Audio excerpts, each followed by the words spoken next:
Hi friends, welcome to my channel. Rohini ఆడుతున్న నాటకాన్ని సాక్ష్యాలతో సహా ప్రభావతి ముందు బయటపెట్టిన బాలు అసలు ఇదంతా ఎలా జరగబోతుందనేది ఈ వీడియోలో తెలుసుకుందాం. రోహిణి అయితే మనోజ్తో నేను విద్యా దగ్గర ఉన్నానని అబద్ధమైతే చెప్తుంది హాస్పిటల్లో ఉండి. కానీ అదే టయానికి విద్య షాప్కి అయితే రావడంతో షాప్లో విద్యాని చూసి షాక్ అయిపోతూ మనోజ్ అయితే మళ్ళీ రోహిణిని అడుగుతూ ఉంటాడు. ఏం చెప్పావు, నువ్వెక్కడున్నావు అని అడుగుతూ ఉంటాడు. అదే నా ఫ్రెండ్ విద్యా దగ్గర ఉన్నాను, అదేంటి అన్నిసార్లు అడుగుతున్నావు అని అడుగుతూ ఉంటుంది. రోహిణి అయితే ఏం లేదులే అని ఫోన్ పెట్టేస్తాడు మనోజ్. ఫోన్ పెట్టేసిన తర్వాత అప్పుడే ఇక విద్య వచ్చి రోహిణి ఎక్కడికి వెళ్ళింది, నా ఫోన్ లిఫ్ట్ చేయడం లేదు, షాప్లో ఉందేమని వచ్చాను అని అంటూ ఉంటుంది విద్య. అదేంటి, తను నీ దగ్గరికి వచ్చిందని ఇప్పుడే కదా ఫోన్లో చెప్తుంది, ఎక్కడికి వెళ్ళిందని నన్ను అడుగుతావే అని అంటూ ఉంటాడు మనోజ్. అప్పుడే ఇక విద్య అయితే ఇది ఏ పని మీద వెళ్ళిందో, నా దగ్గర ఉన్నానని వంక పెట్టినట్టుంది, ఇప్పుడు నేను మనోజ్ని ఎలా మేనేజ్ చేయాలి అని అనుకుంటూ ఆలోచిస్తూ ఉంటుంది. అప్పుడే ఇక అలా ఆలోచిస్తూ ఉండగానే రోహిణి అయితే ఫోన్ చేస్తుంది విద్యకి. ఇప్పుడు ఇది ఫోన్ చేస్తుందేంటి అని అనుకుంటూ ఇక ఫోన్ అయితే లిఫ్ట్ చేయదు. ఫోన్ లిఫ్ట్ చేయి, రోహిణి నీకు ఫోన్ చేస్తుంది అని అంటూ ఉంటాడు మనోజ్. అయితే చెప్పవే అని అంటూ ఉంటుంది ఫోన్ లిఫ్ట్ చేసి విద్య. ఏం లేదే, నేను మనోజ్ అడిగితే నీ దగ్గరే ఉన్నానని చెప్పాను, కాబట్టి నువ్వు మాత్రం నా గురించి చెప్పొద్దు, నీ దగ్గరే ఉన్నానని చెప్పు ఫోన్ చేస్తే అని అంటూ ఉంటుంది రోహిణి. షాపు వైపు అయితే వెళ్ళొద్దు అని అనగానే నేను షాపులోనే ఉన్నానే అని రోహిణికి షాక్ ఇస్తుంది విద్య. ఏం మాట్లాడుతున్నావే నువ్వు షాపులో ఉన్నావా అని అనగానే ఒసే రోహిణి అసలు నిన్ను అని అంటూ విద్య అయితే కోపంగా అంటుంది.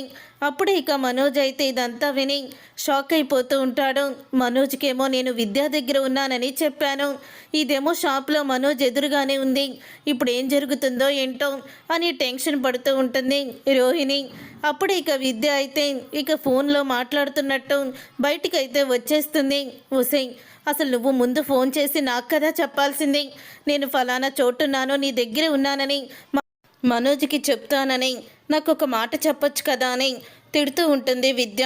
అప్పుడే రోహిణి నువ్వు ఈ వెంటనే షాప్ దగ్గరికి వెళ్తావని నేనేమన్నా కలగన్నానా, ఇప్పుడు ఎక్కడున్నావు నువ్వు అని అంటూ ఉంటుంది రోహిణి విద్యాని. నేను ఇప్పుడు బయటికి వచ్చేసాను, మనోజ్తో అసలు ఏమీ కూడా మాట్లాడలేదు అని అనడంతో అప్పుడే ఇక సరే అయితే నువ్వు తొందరగా హాస్పిటల్ దగ్గరికి రా అని అంటూ ఉంటుంది విద్యాని. హాస్పిటల్ దగ్గరికి ఎందుకే, ఏమైంది అని అడుగుతూ ఉంటుంది విద్య.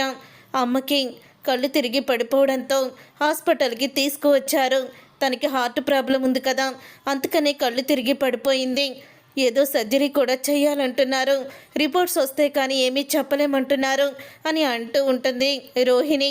సరే నేను వెంటనే వస్తున్నాను, ఈ విషయం నాకు ముందే ఫోన్ చేసి చెప్పుంటే అసలు నేను ఇలా షాప్కి వచ్చి మనోజ్కి అడ్డంగా దొరికిపోయి ఉండేదాన్ని కాదు కదా అని విద్య అయితే అంటూ ఉంటుంది. సరే తొందరగా రా, తర్వాత మనోజ్కి నేను ఎలాగోలా నచ్చ చెప్పుకుంటానులే అని అంటూ ఉంటుంది రోహిణి. తర్వాత మనోజ్ అయితే ఆలోచనలో పడతాడు. అసలు రోహిణి ఏం చేస్తుంది, ఎక్కడికి వెళ్తుంది, ఇప్పుడే ఇలా నాతో అబద్ధం చెప్పిందా, లేకపోతే ప్రతిసారి అబద్ధం చెప్తుందా, రోహిణి నన్ను ఏమన్నా మోసం చేస్తుందా అని ఆలోచన అయితే మొదలవుతుంది మనోజ్లో. అప్పుడు ఇక మనోజ్ అయితే ఇంటికి వస్తాడు. ఇంటికి వచ్చిన తర్వాత ఇక ప్రభావతి అయితే మనోజ్తో అంటూ ఉంటుంది, రే మనోజ్, మీనా శృతి ఎలా గొడవ పడుతున్నారో తెలుసా, వాళ్ళు గొడవ చూస్తుంటే నాకు ఎంత ఆనందంగా ఉందో అని అంటూ ఉంటుంది ప్రభావతి. అప్పుడే ఇక ఆ మాట విని మనోజ్ అయితే మౌనంగానే ఉంటాడు, కానీ ఏమీ రియాక్ట్ అవ్వడం. ఏంట్రా, నేను ఇంత పెద్ద శుభవార్త చెప్తుంటే కనీసం అవునా అని కూడా రియాక్ట్ అవ్వలేదేంటి, ఎందుకు అలా ఉన్నావో, ఏం జరిగింది అని అడుగుతూ ఉంటుంది మనోజ్ని. ఏం లేదులేమ్మా అని మౌనంగా గదిలోకి అయితే వెళ్ళిపోతాడు. అలా మనోజ్ గదిలోకి వెళ్ళిన తర్వాత ఇక రోహిణి అయితే వస్తుంది. ఇక రోహిణి రావడంతో అప్పుడే ఇక ప్రభావతి రోహిణికి కూడా ఇదే విషయం చెప్తుంది. మనం వేసిన ప్లాను సక్సెస్ అయ్యింది, శృతి మీనా ఇద్దరు కూడా కొట్టుకునే వరకు వచ్చేశారు అని ప్రభావతి రోహిణితో కూడా చెప్తుంది. అయినా రోహిణి కూడా మనోజ్ ఎలాగైతే స్పందించాడో తను కూడా అలాగే రియాక్ట్ అవ్వడంతో ఏమైంది వీళ్ళిద్దరికీ, ఎందుకు అలా ఉన్నారు అని అనుకుంటూ ఉంటుంది. అప్పుడే ఇక ఏముంది, పాపం వాడేమో బిజినెస్తో, రోహిణి ఏమో పార్లర్లో. ఇద్దరు కూడా బాగా కష్టపడుతున్నారు, అలసిపోయి వచ్చుంటారు, అందుకే అలా ఉన్నారు అని ప్రభావతి తనలో తానే అనుకుంటూ ఉంటుంది. తర్వాత ఇక మనోజ్ అయితే గదిలో కూర్చొని ఆలోచిస్తూ ఉంటాడు. మనోజ్ దగ్గరికి రోహిణి వచ్చి, ఎంతసేపు అయింది మనోజ్ ఇంటికి వచ్చి అని అడుగుతూ ఉంటుంది. అయినా నేను అడగాల్సిన ప్రశ్న నువ్వే అడిగేస్తున్నావేంటి, ఇంతసేపు ఎక్కడున్నావో అని అడుగుతూ ఉంటాడు మనోజ్ అయితే. అది మనోజ్ ఎక్కడుంటానో, పార్లర్లోనే కదా ఉండేది అని అనగానే, ఎప్పటి నుంచి మొదలు పెట్టావు నాకు అబద్ధాలు చెప్పడం నువ్వు? రోహిణి నా దగ్గర ఏది కూడా దాచిపెట్టదని నేను ఎప్పుడూ కూడా అనుకుంటాను, కానీ నువ్వు నా దగ్గర చాలా విషయాలే దాచిపెట్టావని నాకు అనిపిస్తుంది అని అంటూ ఉంటాడు మనోజ్. అప్పుడే రోహిణి అయితే, ఏం మాట్లాడుతున్నావు మనోజ్, నేనెందుకు నీ దగ్గర రహస్యాలు దాచిపెడతాను అని అడుగుతూ ఉంటుంది రోహిణి. మరి ఉదయం ఎందుకు నువ్వు విద్యా దగ్గర ఉన్నానని అబద్ధం ఎందుకు చెప్పావు నాతో? విద్యా దగ్గర ఉన్నానని అబద్ధం చెప్పేసరికి విద్యానే నా కళ్ళ ముందుంది. తర్వాత విద్యకు కూడా నువ్వు ఫోన్ చేశావు, తను బయటికి వెళ్ళిపోయి మాట్లాడింది, తర్వాత లోపలికి కూడా రాలేదు. అసలు ఏం జరుగుతుంది? నా దగ్గర నువ్వేమన్నా రహస్యాన్ని దాచిపెడుతున్నావా అని అడుగుతూ ఉంటాడు మనోజ్ అయితే. అప్పుడే ఆ మాట విని, ఏం మాట్లాడుతున్నావు మనోజ్, నీ దగ్గర నేను ఎటువంటి రహస్యాలు దాచిపెట్టను, కానీ నాకు మాత్రం ఒకే ఒక్కటే అనుమానం, ఇప్పుడు నేను ఎక్కడికి వెళ్ళానని నువ్వు అనుకుంటున్నావు? అంటే నీకు చెప్పకుండా నేనేమన్నా తప్పు చేస్తున్నాను అనుకుంటున్నావా అని అడుగుతూ ఉంటుంది రోహిణి. తప్పు కాదు రోహిణి, నేను పెళ్ళైన మొదటి రాత్రి రోజే చెప్పాను, మన ఇద్దరి మధ్య ఎటువంటి రహస్యాలు ఉండకూడదు, మన ఇద్దరి మధ్య ఎటువంటి రహస్యాలు ఉన్నా కూడా అది ఒకరినొకరు అనుమానించుకోవడం అవమానించుకోవడమే అవుతుంది అని నీకు ఎన్నోసార్లు కూడా చెప్పాను. నా విషయాలన్నీ పూర్తిగా నీకు చెప్పేస్తాను. నా దగ్గర ఏ రహస్యం కూడా నేను దాచిపెట్టుకోను. నేను దొంగతనం చేసిన, గుడి ముందు అడుక్కు తిన్నా, మా బాలు ఏమన్నా అన్నా అన్నీ కూడా నీతో చెప్పుకుంటాను, కానీ నువ్వు మాత్రం కొన్ని విషయాలు నా దగ్గర దాచిపెడుతున్నావు. ఏం జరుగుతుంది రోహిణి అని అడుగుతూ ఉంటాడు మనోజ్ అయితే. మనోజ్, నీకు నువ్వే ఊహించుకుంటున్నావు, నేనెందుకు అలా నీ దగ్గర రహస్యాలు దాచిపెడతాను? ఒక విషయం చెప్పాలి, ఏంటంటే నేను విద్య దగ్గర ఉన్నానని ఎందుకు అబద్ధం చెప్పానో తెలుసా? నేను అప్పుడు హాస్పిటల్ దగ్గర ఉన్నాను, నా ఫ్రెండ్ ఒక అమ్మాయికి బాగోలేదు, తనకి అబార్షన్ అయ్యింది, వాళ్ళ అత్తగారికి తెలియకుండా నాకు మొన్న ఎలాగైందో అలాగా, అందుకనే తను ఎవరికి చెప్పొద్దు అని చెప్పింది. ఫోన్లో మాట్లాడేటప్పుడు తను పక్కనే ఉంది, అందుకే విద్యా దగ్గర ఉన్నానని చెప్పాను అని అంటూ ఉంటుంది రోహిణి. అప్పుడే మనోజ్ అయితే, చూడు రోహిణి, ఇప్పుడు నువ్వు చెప్పేది నేను నమ్మేస్తాను, కానీ ఒక విషయం మాత్రం గుర్తుపెట్టుకో, ముందు మాత్రం నన్ను మోసం చెయ్యాలని నా దగ్గర ఏదైనా నిజాల్ని దాచిపెడితే మాత్రం నేను అస్సలు కూడా ఒప్పుకోను అంటూ ఇక మనోజ్ అయితే చెప్పేస్తాడు. దాంతో ఇక రోహిణి అయితే షాక్ అయిపోతూ ఉంటుంది. నువ్వు నా దగ్గర ఏదైనా రహస్యాన్ని దాచిపెట్టినా, లేకపోతే నన్ను మోసం చెయ్యాలని నీకు అనుకున్నా మాత్రం నేను తట్టుకోలేను. ఆ తర్వాత పరిస్థితులు చాలా దారుణంగా ఉంటాయి, అందుకని నాకు నీ దగ్గర ఏ రహస్యాలు కూడా దాచుకోవడం నాకు ఇష్టం లేదు అని చెప్తూ ఉంటాడు మనోజ్ అయితే. ఇక మనోజ్ అన్న మాటలకి అప్పుడే ఇక షాక్ అయిపోతూ ఉంటుంది రోహిణి. ఇక షాక్ అయిపోతూ, మనోజ్ ఏంటి ఇలా మాట్లాడుతున్నాడు, నేను విద్యా దగ్గర ఉన్నాను అని అబద్ధం చెప్పినందుకే తను ఇలా రియాక్ట్ అయ్యాడంటే, రేపటి రోజున నా మొదటి పెళ్లి గురించి, చింటూ గురించి, మా అమ్మ గురించి, నా గురించి, నా గతం గురించి చెప్తే అసలు ఏమైపోతాడో, అప్పుడు ఎలా రియాక్ట్ అవుతాడో ఏమీ అర్థం కావడం లేదు, ఇప్పుడు ఏం చెయ్యాలో కూడా తెలియడం లేదు అని అనుకుంటూ ఉంటాడు మనోజు. ఇలా మాట్లాడుతున్నాడని అనుకుంటూ ఉంటుంది రోహిణి. తర్వాత ఇక మీనా అయితే బాలుతో చెప్తూ ఉంటుంది, సుగుణమ్మ గారు ఫోన్ లిఫ్ట్ చేయడం లేదు, నీ ఫోన్ చేసి నా ఎత్తడం లేదు, తిరిగి చేయడం లేదు, ఏం జరుగుంటుందండి, ఒకసారి వాళ్ళ ఊరు వెళ్ళి కనుక్కొద్దామా అని అడుగుతూ ఉంటుంది మీనా. అప్పుడే బాలు అయితే, రేపు నాకు అటువైపే ట్రిప్ ఉంది, నేను ఆ ట్రిప్ పని మీద వెళ్ళి అక్కడే కస్టమర్ని దింపేసి అలా వెళ్ళొస్తాను, మళ్ళీ నీకు ఇక్కడ పని ఆగిపోతుంది కదా అని బాలు అయితే అంటాడు. మర్చిపోకుండా వెళ్ళండి, అక్కడ ఏం జరుగుతుందో చూడండి, ఒకవేళ సుగుణమ్మ గారు ఉంటే చింటూ దత్తత విషయం కూడా మాట్లాడండి అని అంటూ ఉంటుంది మీనా. సరే మీనా, నేను చూసుకుంటాను కదా, నేను వెళ్తాను అని బాలు అయితే చెప్తూ ఉంటాడు.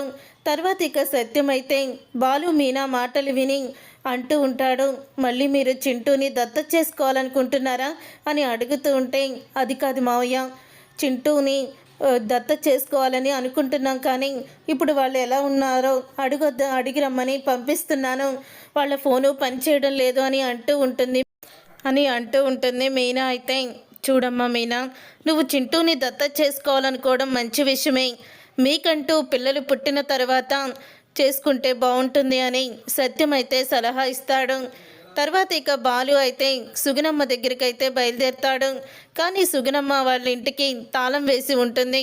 సుగుణమ్మ వాళ్ళ ఇంటికి తాళం వేసి ఉండడంతో అప్పుడే ఇక బాలు అయితే ఇదేంటి వీళ్ళ ఇంటికి తాళం వేసింది, ఎక్కడికి వెళ్ళుంటారు అని అనుకుంటూ ఉండగా అప్పుడే పక్కింటి ఆవిడైతే బాలుని చూసి, ఎవరు బాబు నువ్వు అని అడుగుతూ ఉంటుంది. ఇంట్లో సుగుణమ్మ గారు లేరేంటమ్మా, తాళం వేసింది, ఎక్కడికి వెళ్ళారు అని బాలు అడుగుతాడు. ఆమెకి ఒంట్లో బాలేదు బాబు, మన కళ్ళు తిరిగి పడిపోతే నేను పక్కింటి ఆవిడ ఇద్దరం కలిసి తీసుకువెళ్ళాము హాస్పిటల్కి అని అంటూ ఉంటుంది. అవునా, ఇప్పుడు ఎలా ఉందమ్మా ఆవిడికి అని అడుగుతూ ఉంటాడు బాలు. బాగానే ఉంది బాబు, వాళ్ళ అమ్మాయి దగ్గరుండి చూసుకుంటుంది, హార్ట్ ప్రాబ్లం ఏదో ఉందని ఆపరేషన్ ఏదో చెయ్యాలని కూడా అనుకున్నారు అని అంటూ ఉంటే, అవునా వాళ్ళ అమ్మాయి ఆవిడ దగ్గరే ఉందా? అవును, వాళ్ళ అమ్మాయి అక్కడికి ఎలా వచ్చింది, మీరేమైనా ఫోన్ చేశారా అని అడుగుతూ ఉంటే, అవును బాబు ఫోన్ చేశాము అని అంటూ ఉంటారు వాళ్ళు. ఒక్కసారి ఫోన్ నెంబర్ ఇస్తారా అని అనగానే అప్పుడే ఇక బాలు అయితే ఫోన్ నెంబర్ తీసుకుంటాడు. ఫోన్ నెంబర్ తీసుకున్న తర్వాత మీనాకి ఈ విషయం ఫోన్ చేసి చెప్తాడు. ఆ నెంబర్ నాకు ఇవ్వండి, నేను ఫోన్ చేస్తాను అని అంటూ ఉంటే అప్పుడే ఇక ఫోన్ నెంబర్ అయితే మీనాకి ఇస్తాడు. మీనా ఫోన్ నెంబర్కు డైల్ చేస్తుంది. రోహిణి పేరు అయితే వస్తుంది. ఇదేంటి, ఈయన పొరపాటున రోహిణి నెంబర్ ఇచ్చేసినట్టున్నారు అని బాలుకి మళ్ళీ ఫోన్ చేస్తుంది. ఏంటండి మన రోహిణి నెంబర్ ఇచ్చారు అని అంటూ ఉంటుంది మీనా. లేదు మీనా, ఈ నెంబరే పక్కింటి ఆవిడ చెప్పింది అని అనగానే, అదేంటండి పక్కింటి ఆవిడ సుగుణమ్మ గారి కూతురు నెంబరు ఇచ్చింది కదా, మరి ఆవిడ కూతురు నెంబరు రోహిణి నెంబరు ఒకటే అయ్యిందేంటి అని అనుకుంటూ ఉండగా ఇంతలో ఇంకా బాలుకి పక్కింటి ఆవిడైతే అంటూ ఉంటుంది, బాబు ఇగో నువ్వు ఇప్పుడు హాస్పిటల్కి వెళ్తున్నావా అని అంటూ ఉంటే, వెళ్తున్నానమ్మా అని అనగానే, వాళ్ళ ఇంటి తాళాలు బాబు, మేం కూడా రేపు ఊరికి వెళ్తున్నాము, మళ్ళీ వాళ్ళు వచ్చేసరికి ఇంటి తాళాలు లేకపోతే ఇబ్బంది పడతారు, ఈ ఇంటి తాళాలు హాస్పిటల్లో వాళ్ళ అమ్మాయికి ఇచ్చేసాయి అని అంటూ ఉంటుంది. సరేనమ్మా, ఏమనుకోకపోతే ఒక్కసారి లోపలికి వెళ్ళొచ్చా అని అడుగుతూ ఉంటాడు. వెళ్ళి బాబు, నువ్వు ఎప్పుడు కూడా నీ భార్యని తీసుకొని సుగుణమ్మ గారి ఇంటికి వస్తావు కదా, మాకు తెలుసు, అంటే ఆవిడకి ఏదైనా అవసరం అవుతుందేమో, ఫోన్ చేసి వాళ్ళ అమ్మాయిని ఏమన్నా తీసుకురమ్మంటుందో అడుగుదామని అని అంటూ ఉంటాడు బాలు. సరే బాబు వెళ్ళు అని అంటూ ఉంటుంది ఆమె. అప్పుడే ఇక బాలు అయితే లోపలికి వెళ్తాడు. లోపలికి వెళ్ళిన తర్వాత మొత్తం గదులన్నీ కూడా తిరిగి చూస్తాడు. అప్పుడే సుగుణమ్మ గదిలో ఫోటో అయితే కనపడుతుంది రోహిణిది. ఒక్కసారే షాక్ అయిపోతూ ఉంటాడు బాలు. రోహిణి, సుగుణమ్మ, చింటూ ముగ్గురు తీయించుకున్న ఫోటో అయితే ఉంటుంది. ఇక ఆ ఫోటోని చూసి షాక్ అయిపోతాం. అంటే పార్లర్ అమ్మాయి సుగుణమ్మ గారి వాళ్ళ అమ్మాయి అన్నమాట. అంటే రోహిణికి మొదటే పెళ్ళయింది, ఒక కొడుకు కూడా ఉన్నాడు. హాస్పిటల్లో తను సెకండ్ ప్రెగ్నెంట్ కోసం వెళ్ళిందంతా కూడా నిజమే. ఆ రోజు దొరికిపోతానేమో అని అబద్ధం చెప్పింది అని అర్థమైపోతుంది బాలుకి మొత్తం రోహిణి చేసిన మోసం. ఇక రోహిణి చేసిన మోసం తెలుసుకొని బాలు అయితే ముందుగా హాస్పిటల్ దగ్గరికి అయితే వెళ్తాడు. వెళ్ళిన తర్వాత అప్పుడే ఇక రోహిణి అయితే సుగుణమ్మకి భోజనం తినిపిస్తూ ఉంటుంది. పక్కనే చింటూ కూడా ఉంటాడు. అమ్మా నువ్వు ఇక రోజు ఇక్కడికి వస్తావా, మనం ఎక్కడుంటాము అని అడుగుతూ ఉంటాడు చింటూ. మీరు కూడా ఇక్కడే ఉంటారమ్మా, మీకు నేను ఇల్లు చూశాను, ఆ ఇంట్లో ఉందరు కానీ అని అంటూ ఉంటుంది రోహిణి. అంతా కూడా వీడియో అయితే తీస్తాడు బాలు. ఇక వీడియో తీసేసి వెంటనే ఆ వీడియోని ప్రభావతికి చూపించాలని ఇంటికైతే వెళ్తాడు. అప్పుడే ఇక ప్రభావతి అయితే కూర్చొని ఆలోచిస్తూ ఉంటుంది. మీనా మీనా అంటూ పిలుస్తాడు బాలు. అయితే మీనా అయితే బయటికి వస్తుంది. ఆ రోజు నువ్వు సెకండ్ ప్రెగ్నెన్సీ కోసం రోహిణి హాస్పిటల్కి వచ్చిందంటే ఆ పార్లలమ్మ చెప్పిన కథను వీళ్ళు వినేసి గుడ్డిగా నమ్మేసి ఇష్టం వచ్చినట్లు నిన్ను తిట్టారు కదా, నిజాలు తెలుసుకోకుండా నింద వేస్తున్నావని ఇప్పుడు అందరినీ పిలు, తన కోడలు ఎంత రాందార్థం చేసిందో ఎంతటి మోసం చేసిందో చూపిస్తాను అని అంటూ ఉంటాడు బాలు. అయితే అప్పుడు ఇక ఆ మాట విని ఒక్కసారి, ఏరా మళ్ళీ నా కోడల మీద మరొక నింద వెయ్యాలని చూస్తున్నావా అని అడుగుతూ ఉంటే, అవును మరొక నింద వెయ్యాలని చూస్తున్నాను, అందరూ కూడా చూపిస్తాను అని అంటూ ఉంటాడు బాలు. ఇంతలో మనోజ్ కూడా వస్తాడు. నీ భార్య గురించి వీడు మళ్ళీ ఏదో విషయం చెప్తాడంట్రా అని అంటూ ఉంటే, మొన్న చెప్పారు తిట్లు తిన్నారు సరిపోలేదా మీకు అని అడుగుతూ ఉంటాడు. మనోజ్ అయితే ప్రతిసారి కూడా నా భార్యని అవమానిస్తే మాత్రం నేను ఊరుకోను అని చెప్తూ ఉంటే, అప్పుడే ఇక మీరు తీసుకొచ్చిన సాక్ష్యం ఏంటో చూపించండి, వీళ్ళ చేత ఎందుకు తిట్లు తినడం అని అంటూ ఉంటుంది మీనా. అప్పుడు ఇక వీడియోని ప్లే చేస్తాడు బాలు. ఇక ఆ వీడియోలో సుగుణమ్మకి అన్నం తినిపిస్తూ రోహిణి అయితే ఉంటుంది. చూశారు కదా, ఈ సుగుణమ్మ కూతురు ఎవరో కాదో పార్లలమ్మే, ఆ పక్కనే ఉన్నాడే చింటూగాడు పార్లలమ్మ కన్న కొడుకు, ఆల్రెడీ పార్లలమ్మకి మొదటి పెళ్ళైపోయింది అని అంటూ నిజాన్ని బయట పెడతాడు. అది విని ఒక్కసారి ఇక ప్రభావతి, సత్యం, మనోజ్ అందరూ కూడా షాక్ అయిపోతూ ఉంటారు. ఏంట్రా నువ్వు చెప్పేది అని అడుగుతూ ఉంటాడు సత్యం. అవునన్నా నేను చెప్పేది నిజం, పార్లమ్మకి ముందే పెళ్ళైపోయింది, తను కోటీశ్వరరాలు కాదు, ఈ సుగుణమ్మ కూతురే, అందుకే ఆ సుగుణమ్మ వచ్చినప్పుడల్లా పార్లమ్మ ఎంతో టెన్షన్ పడేది అని అంటూ ఉంటాడు బాలు. అప్పుడు ఇక మనోజ్ అయితే ఇక గుర్తు చేసుకుంటూ ఉంటాడు. నేను ఉదయం హాస్పిటల్లో ఉన్నాను, అబార్షన్ అయ్యింది మా ఫ్రెండ్కి అని రోహిణి చెప్పిందంతా కూడా అబద్ధం అన్నమాట. రోహిణి హాస్పిటల్లో వాళ్ళ అమ్మ దగ్గర ఉండి విద్య దగ్గర ఉన్నాను, అక్కడ ఉన్నాను, ఇక్కడ ఉన్నాను అంటూ నా దగ్గర అబద్ధం చెప్పి నన్ను ఇంత మోసం చేసిందా అని అనుకుంటూ ఒక్కసారి మనోజ్ అయితే కుప్పకూలిపోతాడు. అప్పుడే, ఏరా నీ భార్య మీద నిందలు వెయ్యొద్దన్నావు, ఇదిగో మరొక సాక్ష్యం అని ఫోటోని చూపిస్తాడు. నేను వాళ్ళ ఇంటికి వెళ్ళినప్పుడు వాళ్ళ ఇంట్లో సుగుణమ్మ గారి రూమ్లో ఉన్న ఫోటో ఇది, వీళ్ళ ముగ్గురు కూడా ఫోటో తీయించుకున్నారు అని అంటూ ఫోటోని చూపిస్తాడు. ఇక ఆ ఫోటోని చూసి ఇంకా షాక్ అయిపోతూ ఉంటుంది ప్రభావతి. అయితే రోహిణి అయితే వస్తుంది. రోహిణి వచ్చిన తర్వాత అప్పుడు ఇక అందరూ కూడా చాలా కోపంగా ఉంటారు. ఇక రోహిణి అయితే ఏంటి అందరూ అలా ఉన్నారు, ఏం జరిగింది అని అడుగుతూ ఉంటుంది.